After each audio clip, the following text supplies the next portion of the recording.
오늘은 다윗의 장막 차원이 다른 헌신으로 예배하라라는 제목으로 하나님 말씀 전하겠습니다. 우리 청년들의 고민 중에 하나는 결혼입니다. 결혼을 왜 해야 하는가에 대한 고민도 있고 결혼을 어떻게 준비해야 하는가에 대한 고민도 있습니다. 한 번은 친한 청년에게 제가 한번 물어봤어요. 언제 결혼할래? 이 분위기가 보니까 이 사귀는 여자친구가 프로포즈를 기다리고 있는 것 같더라고요. 그래서 물었는데 이 친구가 의외의 답변을 해서 제가 놀란 적이 있습니다. 이제 여자친구에 대한 이 마음도 좀 확신이 있고 결혼을 하려고 하는데 아직 경제적인 준비가 안 되었다는 거예요. 저는 경제적인 준비라고 했을 때 신혼집을 생각했습니다. 한국 같은 경우에는 이 결혼을 할 때 신랑이 집을 준비하고 이제 신부가 혼수를 준비해서 그 집을 채워가잖아요. 그러니까 신부가 그 안에 있는 모든 것들을 명품으로 채우지 않는 이상 신랑이 경제적인 준비를 조금 더 해야 합니다. 그런데 미국 같은 경우에는 사실 그냥 렌트로 시작을 하다 보니까 그런 경제적인 어려움은 사실 문제가 되어지지 않는 것 같아요. 그래서 제가 이 친구가 집을 사서 결혼을 하려나 조금 한국적이네라는 생각을 했습니다. 그런데 그게 아니었어요. 이 친구가 저한테 프로포즈할 반지를 준비해야 되는데 이 반지가 굉장히 비싸다는 것입니다. 15,000불에서 한 3만 불 정도가 필요한데 아직 그 돈을 모으지 못했다는 것이죠. 상상도 못한 이야기를 들으면서 꽤나 충격적이었는데 제가 그 이야기를 꽤나 많은 남자 청년들에게 들었습니다. 반지 살 돈을 준비해야 한다는 거예요. 처음에는 그냥 충격적이었는데 그 이야기를 계속 들으면서 들으면 들을수록 제 아내에게 너무나 고마웠습니다. 여러분, 이 다이아 반지가 언제부터 결혼 반지가 되었을까요? 궁금해서 살펴봤더니 그리 오래되지 않았습니다. 우리가 끼고 있는 이 반지의 역사는 이 로마 시대로 거슬러 올라가는데요. 당시 로마 사회에서는 아내를 돈으로 사놓는 이 매매혼이 있었다고 합니다. 그러니까 이 남성이요. 결혼에 대한 대금 결제의 증거로서 이 반지를 주면서부터 결혼 반지가 시작이 되었다는 것입니다. 그 당시에 사용했던 이 반지는요. 철이나 구리로 만든 반지였다고 합니다. 이후 풍습이 조금 바뀌었는데 이제 오늘날 우리가 사용하는 이 금반지가 된 것입니다. 금처럼 변하지 않는 그 사랑, 이 부귀를 염원하는 뜻을 담아서 이 반지를 증거 대금으로 준 것이죠. 이 기준이 다이아몬드가 된 것은요. 1947년 드비어스라는 다이아몬드 기업이 다이아몬드는 영원하다라는 카피로 이 결혼을 아름답게 그리면서 대대적으로 광고를 하는 것이 시발점이 되었습니다. 그때부터 다이아몬드가 영원한 사랑의 징표로서 자리 잡게 되며 남자 여자가 이 다이아몬드를 결혼 반지로 사용하게 되었다라고 하는 것입니다. 제가 이 소리를 쭉 보면서 한 가지 마음 가운데 두게 된 것이 있습니다. 그것은 무엇이냐면 기준이 바뀌었다라고 하는 것입니다. 처음에는 구리나 철에서 그 다음에 금으로 그리고 다이아몬드로 이 기준이 바뀌는 사건들이 시대마다 있었다라고 하는 것이죠. 새로운 기준이 생겼다는 것입니다. 여러분, 예수님을 믿는 것이 그와 같지 않습니까? 기준이 바뀌는 것. 예수 믿는 사람에게는 비포와 애프터가 있어야 한다고 하잖아요. 예수님을 믿는 그 믿음을 기점으로 하여서 삶이 달라져야 된다라고 하는 것입니다. 어찌 보면 우리의 선교는요, 사람들의 기준을 바꾸어 가는 것입니다. 우리의 일상 속에서 예수님이라는 기준이 생겨서 세계관이 바뀌고 보는 시각이 바뀌고 라이프 스타일이 점차적으로 바뀌는 것처럼 예수를 믿는다는 것은 이 사람의 기준이 바뀌는 것을 의미하기 때문이죠. 여러분, 기준이 중요한 이유는 여러분 다 아실 것입니다. 기준에 따라 삶의 모습이 달라지기 때문입니다. 우리의 신앙생활도 마찬가지죠. 우리가 어디에 기준을 두고 있느냐 따라서 믿음의 퀄리티가 높아질 수도 있고 믿음의 퀄리티가 낮아질 수도 있습니다. 전 우리 사랑하는 조이풀 교회 성도님들이 그 믿음의 기준, 그 기준을 높게 잡기를 소원합니다. 그리고 그 기준이 너무나 높아져서 여러분들이 이 땅 가운데서 새로운 기준들을 세워가는 주의 백성들이 되어지기를 소원합니다. 오늘 본문을 보면 새로운 기준을 세웠던 한 사람이 나옵니다. 바로 다윗이라는 사람이에요.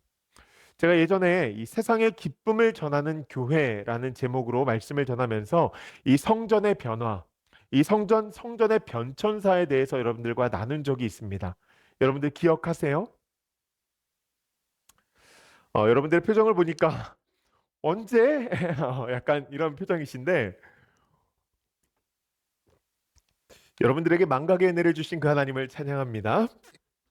요즘은 설교 영상이 남아서 사실 반복 설교가 어렵거든요. 근데 그러니까 이게 저희 선배 목사님들보다 저희 시대가 조금 더 목회하기가 어렵다는 것이죠. 여러분들이 그 마음을 아시고 자꾸 까먹어 주셔서 제가 얼마나 감사한지. 출애굽한 이스라엘 백성들에게 하나님께서 예배하라 말씀하시면서 모세에게 성막을 지으라 말씀하셨습니다. 이 성막의 심은 하나님의 임재하심이죠. 하나님의 임재가 가득한 곳을 이 상징적으로 나타내신 것입니다. 그래서 이 성막에서 드려지는 제사는 하나님을 만나는 시간, 하나님의 임재를 경험하는 시간이었다라고 하는 것입니다. 성막 이후에 이것이 솔로몬의 성전으로, 그리고 신약 시대에 들어오면서 하나님이신 예수님께서 이 땅 가운데 임재하심으로써 자신을 성전이다라고 말씀을 하시죠. 그리고 하늘로 승천하신 예수님께서 이 땅 가운데 성령님을 보내주시면서 너희 마음에 성령님을 주겠다라고 하면서 우리들에게 너희들이 성전이다라고 말씀을 하십니다. 그러니까 이 성막의 변천사를 보면 모세의 성막과 솔로몬의 성전과 예수님 그리고 성도들, 이렇게 성경은 성경의 변천사를 그리고 있다라고 하는 것입니다.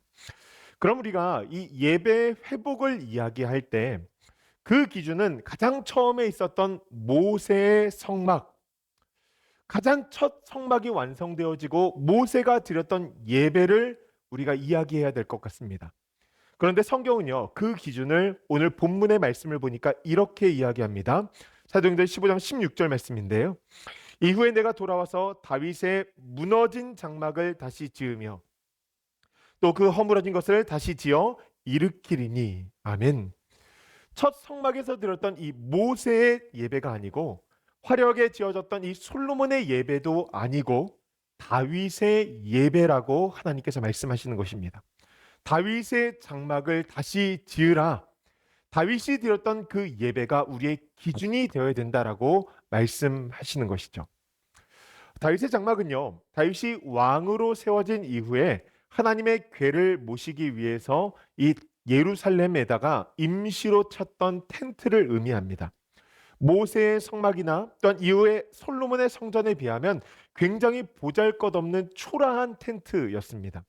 그런데 하나님께서는 그 장소에서 드렸던 제사가 기준이 되어야 된다라고 말씀을 하시는 것이죠. 어떤 의미일까요?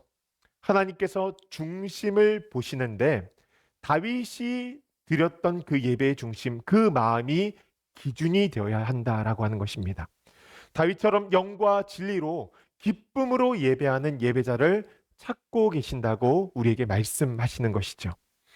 여러분, 한 해 동안 꽤 많이 예배를 드리셨을 줄 압니다. 어떠셨어요? 여러분, 예배 가운데 큰 감격이 있었습니까? 예배를 드리면 드릴수록 하나님께 더 예배하고 싶다라는 마음이 일어나셨어요? 그러면 금요 기도에 나오시면 놀라운 은혜가 있을 것입니다. 신년 새벽 특세도 있습니다. 여러분, 그 풍성한 은혜를 사모함으로써 저희가 나아가야 된다라고 하는 것이죠. 제가 이 말씀을 다윗의 입장에서 한번 가만히 생각을 해봤습니다. 다윗의 입장에서 보면요, 하나님께서 새로운 기준을 자신으로 정해 주신 것이죠. 이전에 모세 시대부터 시작해서 꽤 많은 신앙의 선조들이 예배를 드려왔는데 하나님께서 기준이 너다라고 정해 주신 것입니다. 모세의 성막에서 드렸던 1세대 예배가 아니라 다윗의 장막에서 드려졌던 2세대의 예배가 기준이 되어졌다라고 하는 거예요. 이 말씀이 저에게 굉장히 도전이 되었습니다.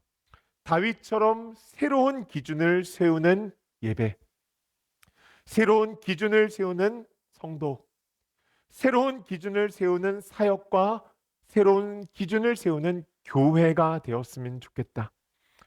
저희가 그냥 시간의 흐름에 따라, 전통에 따라, 그냥 분위기에 따라서 우리가 함께 나아가는 것이 아니라 늘 주님께서 말씀하시는 마음과 뜻과 정성을 다해 예배하는 것이죠. 그것을 가지고 고민하며 고뇌했던 것 같습니다. 크리스마스 이브에 아내가 저에게 영상을 하나 보여주었는데요. 맛집에 대한 영상이었습니다. 한국은 이 동네마다 이 맛집이 이렇게 쭉 있잖아요. 맛집들이 경쟁을 함께 하다가 어떤 맛집들은 이 어려움에 봉착이 되어서 역사의 뒷길로 사라지고 또 일반 어떤 맛집들은 이제 서바이벌을 하게 되어지는데 이 어떻게 맛집이 살아나게 되어졌는가 이 여러 가지 원인 가운데 그 사람이 이야기하는 것이 있어요. 사람들의 입맛의 기준이 되었다라고 하는 것입니다.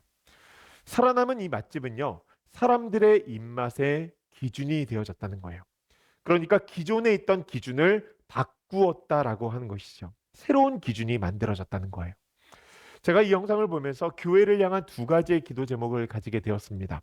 첫째로 하나님 앞에서 새로운 기준으로 인정받는 교회가 되었으면 좋겠다. 모세의 성막이 아니라 다윗의 장막에서 드려진 예배가 하나님 앞에 새로운 기준으로서 인정받을 수 있다면 오늘날 드려지는 이 예배도 하나님 앞에 새로운 기준으로 인정받을 수 있지 않을까. 하나님 그런 예배가 드려지기를 소원합니다. 두 번째로는 우리의 예배와 사역이 달라스와 이 미주 사회 가운데 새로운 기준이 되도록 해야겠다. 저는 우리 교회가 이 다윗의 영성을 가지고 주님 앞에 드렸던 예배처럼 새로운 기준을 만들어 갈 수 있는 예배가 되어지기를 소원합니다. 이것은 다른 것이 아니라 마음으로부터 시작이 되어야 되는 것이겠죠. 얼마나 하나님을 사랑하는가, 그 마음으로부터 일어나는 하나하나가 이 새로운 기준의 사역과 예배를 만들어 간다라고 하는 것입니다. 저에게는 12월 25일 날 예배가 그랬던 것 같습니다. 아무도 예배하지 않는 그날 함께 모여서 그리스도의 탄생을 예배하는 것이 참 우리에게 있어서 놀라운 은혜였던 것 같아요. 그래서 그 꿈을 꾸었습니다. 누군가가 이 교회 방문했을 때 무엇인가 다름을 맛보았으면 좋겠다. 이 예배 가운데서 정성스럽게 준비되어진 예배를 통하여서 분위기부터도 은혜가 넘쳐났으면 좋겠다. 성령의 임재가 풍성하여서 정말 힘들고 어려운 사람들이 찾아왔을 때 마음에 평안이 임하고 치유와 회복이 있는 그 놀라운 역사가 우리 예배 가운데 있으면 얼마나 좋을까. 여러분 우리가 그것을 함께 꿈꾸며 나아가기를 소원합니다. 제가 왜 이런 기도 제목을 가지게 되었냐면요. 샤넬이 한 이야기가 생각이 났거든요. 여러분들이 좋아하는 이 샤넬 백, 네. 이게 이 샤넬 백이 가브리엘 샤넬이 이제 만든 백인데 이분이 이런 얘기를 했어요. 럭셔리의 반대말은 천박함이 아니다. 럭셔리의 반대말은 흔하다이다. 여러분 흔하지 않기 위해서 이 명품을 한정판으로 만들지 않습니까? 만들다 문제가 생겨서 제품에 문제가 생기면은 그냥 모두 다 폐기해 버린다고 하죠. 한정판 이 리밋이 있다라고 하는 거예요. 그 리밋을 가만히 곰곰이 생각해 보니까 사람에게 주어진 시간이 그래요. 우리는 이 땅에서 영원히 살지 못합니다. 하나님께서 각자에게 주신 만큼 그 연수가 길어봤자 120년. 딱 그만큼 한정된 시간을 우리가 살아가는데 그렇다고 한다면 한정된 시간을 가진 우리는 럭셔리한 삶을 살아가야 되겠죠. 그럼 무엇이 그 삶을 빛나게 할까? 우리에게 한정된 그 시간을 어떻게 우리가 사용해야 될까? 그것을 고민하는데 정말 명품 인생으로서 삶을 살아가고 싶다. 그것은 무엇일까요? 다윗처럼 마음과 정성과 뜻을 다해서 하나님을 예배하는 삶을 살아가는 것입니다. 사람에게는 이 세 단계의 시기가 있다고 이야기를 합니다. 먼저는 열정기래요. 파샤 하면서 힘을 낼 수 있는 열정기. 그리고 이 열정이 조금 사그라드는 권태기. 그리고 나서 이 권태기가 끝날 것 같지만 계속 되어질 것 같지만 이 권태기가 지나 성숙기가 된다고 합니다. 제가 전도사 CC를 받고서 이제 안수받은 지 이제 햇수로 15년 차가 되어 가거든요. 그럼 사역에 들어선 지 거의 한 20년 가까이 된 것입니다. 저는 스스로 이 성숙기라고 생각을 했는데 요즘에 제 마음 가운데서 처음에 가졌던 열정기의 마음이 자꾸 일어납니다. 어떻게 하면 우리 성도님들을 좀 더 사랑할 수 있을까? 어떻게 하면 우리 성도님들을 좀 더 기분 좋게 할 수 있을까? 어떻게 하면 우리 성도님들을 좀 더 잘 섬길 수 있을까? 교회를 어떻게 하면 좀 사랑할 수 있을까? 무엇보다 나에게 있는 시간과 물질과 에너지를 하나님 앞에 정성스럽게 드리고 싶은데 이것을 어떻게 하면 하나님 앞에 드릴 수 있을까? 그러다가 하나가 생각이 났는데요. 제가 그렇게 정성스럽게 하나님 앞에 드렸던 것이 있어요. 제가 예전에 군대에서 제대하면서 군대에서 2년 동안 받았던 월급을 모아 가지고 나왔습니다. 이등병 때 몇천 원 받은 것부터 시작해 가지고서는 이제 병장에 이르기까지 해 가지고서는 저 때는 많이 올랐거든요. 그래서 한 6만 원 정도 받았던 것 같아요. 그래서 이것을 쫙 모아 가지고서는 이 통장에 받아 가지고 나왔습니다.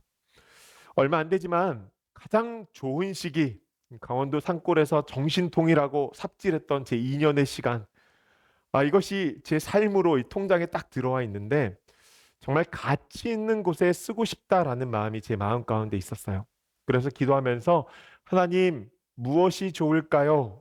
라고 기도를 하는데 이 교회에 그 당시에 프로젝트가 이제 거의 보급이 될 시기였거든요. 그래서 교회에 프로젝트가 없어서 저 프로젝트 헌금을 하면 참 좋겠다라는 마음을 가졌습니다. 그래서 모든 유혹을 뿌리치고 이 프로젝트 헌금으로 제가 그 물질을 드렸어요. 그때요, 제 마음이 너무 기뻤습니다. 나의 2년의 삶으로 모든 성도들이 드리는 그 예배를 섬길 수 있다는 것이 제 마음 가운데 너무 기쁘더라고요. 제가 요즘 하나님 앞에 헌금 드릴 때 그런 마음을 가져요. 더 드리고 싶고 드리면 드릴수록 마음이 기쁩니다. 뭐 헌금이 넉넉하다고 해서 드리는 것이 아니잖아요. 제 수중에 있는 금액 가운데에서 하나님 앞에 최선을 다해서 드리는데 참 기쁜 거예요. 예전에 한 권사님께서 저에게 이런 말씀하셨거든요. 목사님, 저는 하나님 앞에 더 드리고 싶은데 그러지 못해서 마음이 참 그래요. 하나님께서 저에게 좀 풍족하게 물질을 주셔서 하나님 앞에 좀 많이 드렸으면 좋겠습니다. 제 마음이 요즘에 그렇거든요. 제가 그 당시에 대화를 하고서 제가 그때 노트를 하나를 해놨는데 그 권사님 이름 옆에다가 뭐라고 노트를 해놨냐면 이렇게 노트를 해놨습니다. 차원이 다른 헌신. 드려도 드려도 더 드리고 싶은 거예요. 다윗이 하나님 앞에 그렇게 예배 드리지 않았을까요? 차원이 다른 헌신으로 하나님을 예배하고 하나님을 섬긴 것이죠. 그것을 보시고 하나님께서 그래, 네가 새로운 기준이 되어야 된다라고 하나님께서 말씀해 주신 것입니다. 그럼 그 예배가 어떤 예배였는가? 두 가지를 함께 살펴보기를 소원하는데요. 다윗의 예배의 첫 번째 특징은요. 하나님의 왕권을 인정한 예배라고 하는 것입니다. 첫 번째 특징은 하나님의 왕권을 인정한 예배였어요. 다윗이 왕이 된 이후에 이 다윗성이라 불리는 예루살렘을 수도로 정하고 국정 운영을 시작합니다. 국정 운영의 첫 번째가 무엇이었냐면 하나님의 궤를 예루살렘 성으로 옮기는 거였어요. 하나님의 궤 안에는 세 가지의 물품이 들어가 있죠. 무엇입니까? 첫째로 아론의 지팡이, 두 번째로 십계명의 두 돌판, 세 번째로 만나. 누가 맞히셨어요? 제가 아까 저희 가정이 선물 받은 거 김 드려야 될 것 같은데. 예. 요세 가지. 이스라엘 백성들이 광야를 거둘 때 하나님께서 그들에게 주셨던 그 하나님의 역사를 상징적으로 하나님의 임재가 있다라는 것을 그 안에 보관하게 하셨습니다. 그러니까 하나님의 계는요, 하나님의 임재를 상징합니다. 다윗이 하나님의 계를 가지고 오길 원했던 이유가 바로 여기에 있어요. 하나님과 함께 하길 원한 것입니다. 무엇보다도 자신이 꿈꾸는 그 나라가요.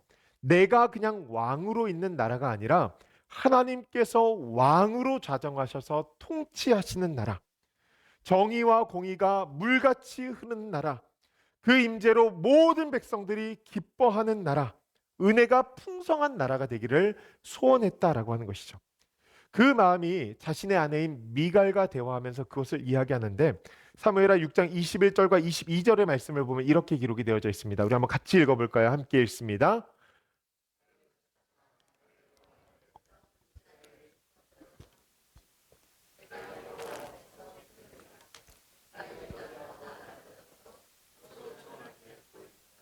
아멘. 하나님께서 이 사울을 버리고 자신을 택해 주셨는데 그 앞에서 낮아지고 싶다는 것입니다. 여러분, 왕이면 이 나라 가운데서 가장 높은 사람이죠. 그런데 하나님이 임하여 주실 때 나는 그 앞에서 가장 낮아질 수 있다는 거예요. 그런데 천하게 보일 만큼 낮아져도 상관없다는 것입니다. 그 하나님, 그 왕 앞에서는 내가 낮아졌는데 천하게 낮아져도 괜찮다는 거예요. 그 하나님의 왕권을 선포하는 예배. 여러분, 다윗이 하나님의 계를 가지고 오면서 부른 찬양이 시편 24편의 말씀인데요. 여러분 아마 그 잘 아시는 찬양일 것입니다. 이 말씀이 찬양이 되어졌는데 7절 말씀이에요. 문들아 너희 머리를 들지어다. 영원한 문들아 들릴지어다. 영광의 왕이 들어가시리로다. 아멘. 하나님이 계가 들어가면서 영광의 왕이 들어가신다. 모든 문들아 열릴지어다. 모든 문들아 들릴지어다. 자신이 왕이 아니라 하나님이 왕이라는 것을 고백하며 예배한 자가 바로 다윗이었다라고 하는 것입니다. 다윗의 예배 두 번째 특징은요, 여섯 걸음의 예배라고 하는 것입니다. 뭐라고요? 여섯 걸음의 예배. 다윗이 하나님의 길을 예루살렘으로 가지고 오는 모습을 이 사무엘하 6장 13절 말씀이 그리고 있는데 우리 한번 같이 읽어볼까요? 함께 읽습니다. 시작. 여호와의 길을 맨 사람들이 여섯 걸음을 가매 다윗이 소와 살찐 송아지로 제사를 드리고. 아멘.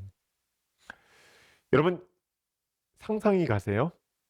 여섯 걸음을 가매 다윗이 소와 송아지로 제사를 드리고. 하나님의 계가 있던 이 오벳 에돔의 집으로부터 예루살렘의 성까지는 한 12마일 정도 되어지는 거리입니다.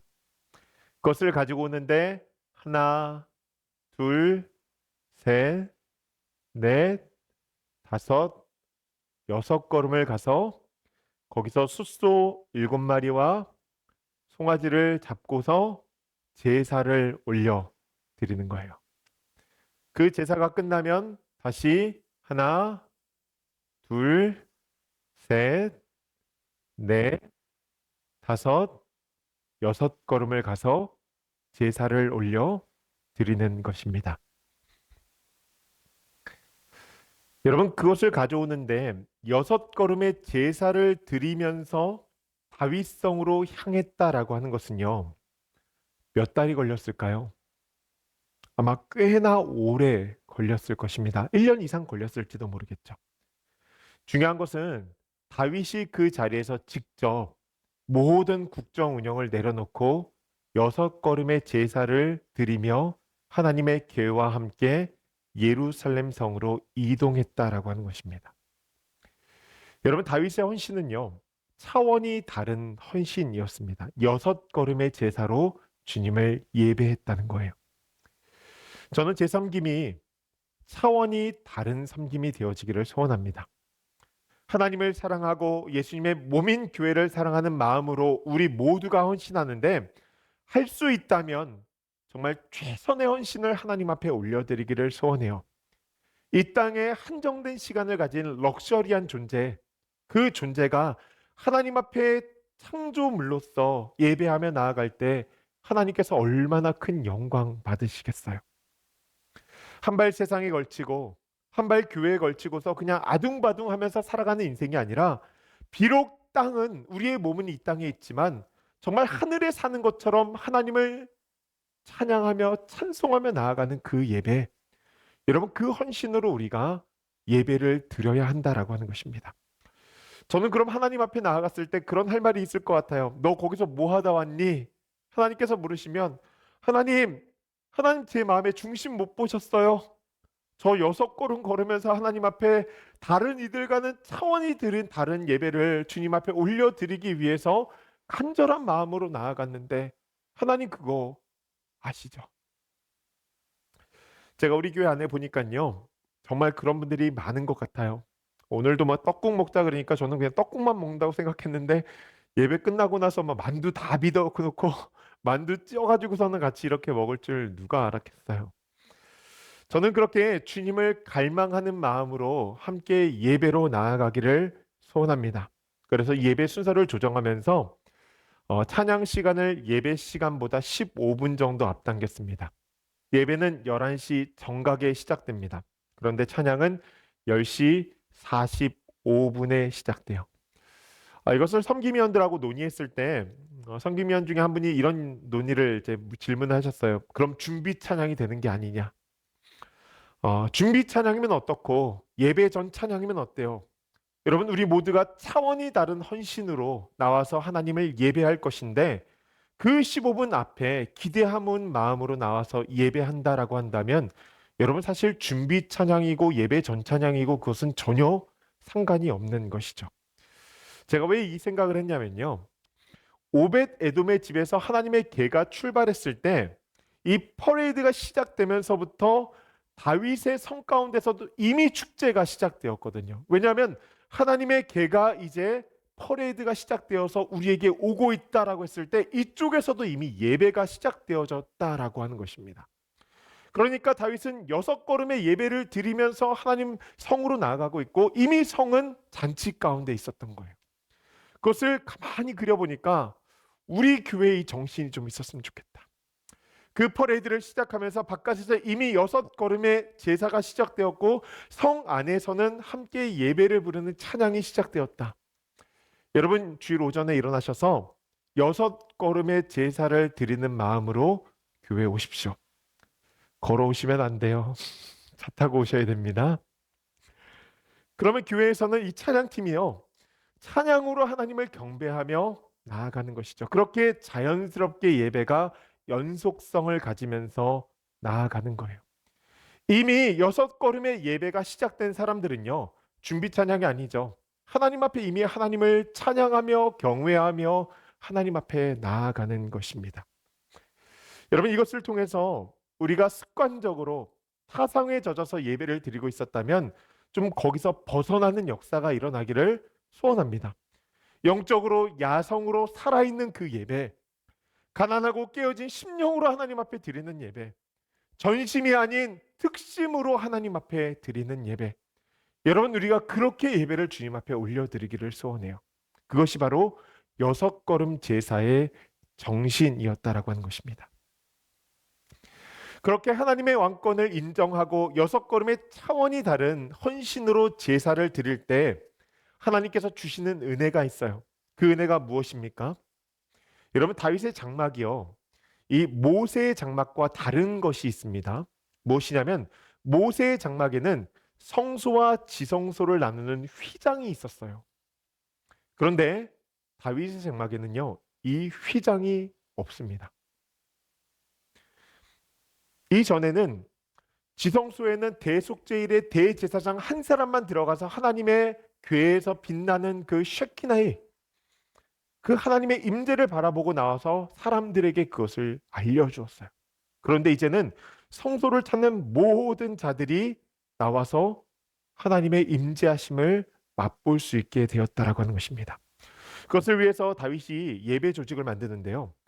찬양대를 가르치는 선생님을 288명을 먼저 세우고 30세 이상의 레위인 4,000명을 찬양대로 세웁니다. 그리고 이 성소를 지키는 사람들을 4,000명을 세워요. 타미테니 목사님께서 이 성소를 두고서 이런 이야기를 했어요. 다윗의 장막은 24시간 365일 예배하는 처소였다. 왜 시편에 보니까 새벽과 저녁으로 하나님을 향한 찬양의 소리가 넘쳐났다라고 기록을 하고 있거든요. 여러분 다윗이 그 예배에 엄청난 에너지를 쏟으며 자신을 포함한 모든 주의 백성들이 하나님의 임재를 경험하기를 소원했다라고 하는 거예요. 그러니 그 예배가 회복되면 여러분 놀라운 회복의 역사가 있지 않을까요? 그 회복의 역사를 오늘 17절 말씀에 뭐라고 이야기합니까? 이는 그 남은 사람들과 내 이름으로 일컬음을 받는 모든 이방인들로 주를 찾게 하려 함이라 하셨으니 아멘. 모든 이방인들로 주를 찾게 하려 함이라. 내가 은혜 가운데 거하는 것 거기서 멈추지 않고요. 그것이 흘러넘쳐서 모든 이방인들이 이 예배 가운데 와서 하나님의 임재를 바라보며 예배하게 된다라는 것을 말씀하시는 것입니다. 그러니 다윗의 장막을 회복하라는 거예요. 말씀을 마무리합니다. 저는 이 말씀을 묵상하면서 말씀하신 하나님의 마음이 어땠을까라는 생각이 들었습니다. 이후에 내가 돌아와서 다윗의 무너진 장막을 다시 지으며 또 그 허물어진 것을 다시 지어 일으키리니 이는 그 남은 사람들과 내 이름으로 일컬음을 받는 모든 이방인들로 주를 찾게 하려 함이라 하셨으니. 여러분, 이거 구약의 말씀이거든요. 예언의 말씀입니다. 그 예언의 말씀을 이제 예수님께서 성취하신 이야기, 그리고 이후에 사도들이 함께 선포한 이야기를 지금 적고 있는 것인데, 하나님께서 이 말씀을 구약의 선지자에게 주셨을 때 그 마음이 어땠을까라는 생각이 들었어요. 그렇게 묵상하다가 제가 한 단어가 생각이 났습니다. 그것은 무엇이냐면 추억이라는 단어예요. 다윗이 드렸던 그 예배가 하나님에게 추억이 된 거예요. 누군가 그 예배를 오늘 다시 나에게 좀 드렸으면 좋겠다. 누군가 내 마음을 울리는, 나에게 감동을 주는 그 예배를 드렸으면 좋겠다. 사랑하는 조이필교회 성도님들, 오늘 말씀 들으면서 혹시 마음 가운데 그런 도전 있지 않으세요? 내가 그 하나님을 너무나 사랑하는데 그 하나님의 추억을 오늘 현실로 만들어 드리고 싶다. 여러분, 혹시 그런 도전이 마음 가운데 있지 않으십니까? 전 설교를 준비하면서 그 마음이 들더라고요. 하나님, 제가 그 추억 찾아드리고 싶어요. 막 그 TV 프로그램 같은 데 보면은 뭐 사랑을 뭐 이렇게 막 스튜디오에 나와가지고 막 선생님 찾아주고 막 그런 거 있잖아요. 그런 것처럼 그 추억의 예배를 오늘날 현실로 하나님께서 받으신다면 너무나 기뻐하시지 않을까. 그러니까 그 예배를 하나님 앞에 올려드리고 싶은 것이죠. 여러분, 하나님께서 우리에게 주신 은혜가 너무 크지 않습니까? 그렇다고 한다면 그 은혜를 기억하며 차원이 다른 헌신으로 하나님을 예배하며 하나님께 영광 돌리고, 여러분, 그 예배가 그냥 예배가 아니라 이방인들을 다 불러와서 하나님의 영광, 그 임재를 체험하게 할 수 있는 예배라고 하는 것. 그렇게 우리 모두가 하나님의 마음을 기쁘게 하며 하나님께 영광 돌리며 이 다윗의 장막을 회복하며 주님 앞에 예배할 수 있는 그런 2024년이 되어지기를 주님의 이름으로 축복합니다.